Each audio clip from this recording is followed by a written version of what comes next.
is up, everyone? This is Kyle from the TF Review, and today we are going to be taking a look, finally, at Transformers Generations RC. After 30 long years, we finally have a G1 Classics style RC figure, and I absolutely love the vehicle mode. It's really got a lot going for it. One thing I absolutely adore is this white color. I'm not sure how well it comes through the camera, but it's not a pure white. It's actually kind of like an eggshell off-white, which is kind of gives it this faux aged look, I guess you can say. And it really complements the pink as well.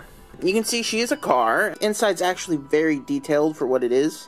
This figure really does have a lot of sort of hidden winks or nostalgic features. These wheels feel, I don't know why I'm holding it upside down. They feel like they're from the 1980s, like a 1980s toy. They're thin, but they work. On the bottom of the toy, you can see she's got kind of an interesting looking vehicle mode. She kind of folds up in half. The arms themselves don't actually peg into anything. You just find yourself orienting them in a way where they protrude the least. And that's usually what you'll stick with.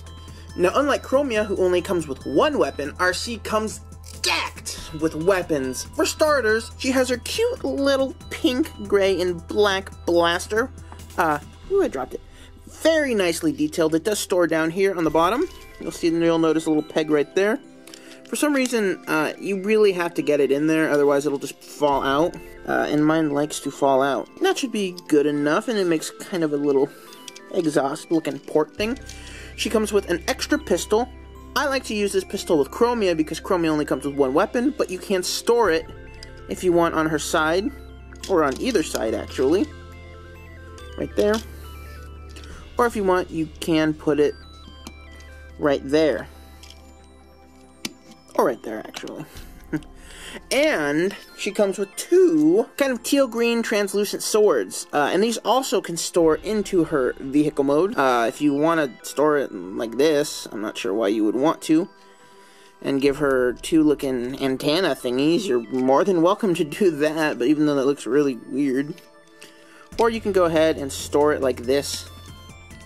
That also looks really weird. I mean, these sword gun things are just really weird, and this gun popped off.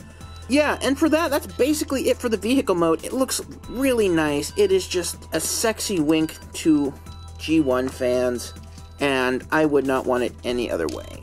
So, let's go ahead, let's take a look at the transformation, and let's take a look at her robot mode.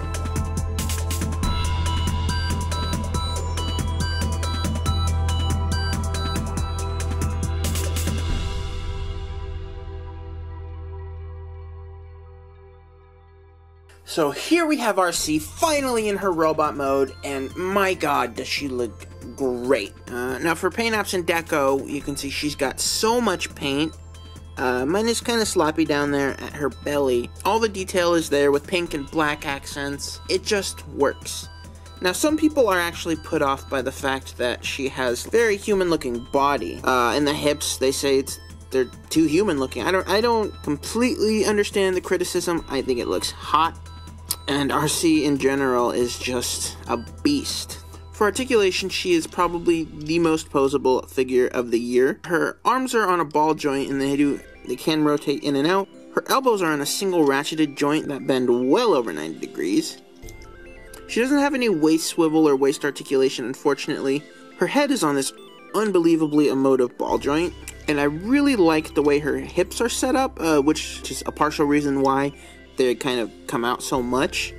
They're similar to SH Figuarts in that if you want to do like a very high kick, you just have to fold them down and out a little bit, like that. And you can literally do some ninja poses, which is one thing I really like. And her legs do bend well over 90 degrees. And her feet only have forward and back articulation.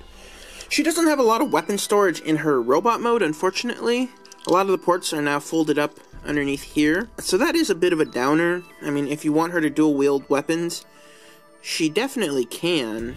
And she can just look like the cutest little killer you've ever seen. And now, it's time for a size comparison. For a quick size comparison, here she is with her Fembot Conrad. Starting with Windblade right here. You can see they are the same. Ooh. My deepest apologies, young love. And of course, last but certainly not least, I don't know where that came from either, Chromia. Oh god, they look so good together. Blah, this just makes me want to fap. They look so good together. So, now I do understand that this figure is kind of hard to find right now, and that's understandable. I hunted and hunted and hunted and hunted and hunted and hunted and hunted, and I was not able to find her. I eventually had to I had to order it from Big Bad Toy Store, which is not something I normally do. I like Big Bad Toy Store, it's just not something I normally do. And it was just absolutely worth it. I also got Chromia from them. And these figures are just such a breath of fresh air. I would certainly hope they would introduce more female characters because, you know, it's mostly male characters, especially in the Classics line. And there's so much room for more female characters. When you have Moonracer, Firestar, Elita 1, so many other female characters that can get, you know, use these molds. Apart from that, I absolutely highly recommend picking up not just RC, but Windblade and Chromia, because hey, Chromia, get in there, get in there, because they really do complement each other, and they just are new, and they're fun, and they're fresh, and they're unique, and they're girly, but they're badass at the same time. So that does it for this review. Thank you so much for watching. I really hope you enjoyed it. I post videos of all things fun, toy, nerdy, and collectible every Monday, Wednesday, and Friday, and occasionally some fun vlogs or vlogs or videos over the weekends. That does it for this review. Thank you so much for watching, and I will see you all in the next video.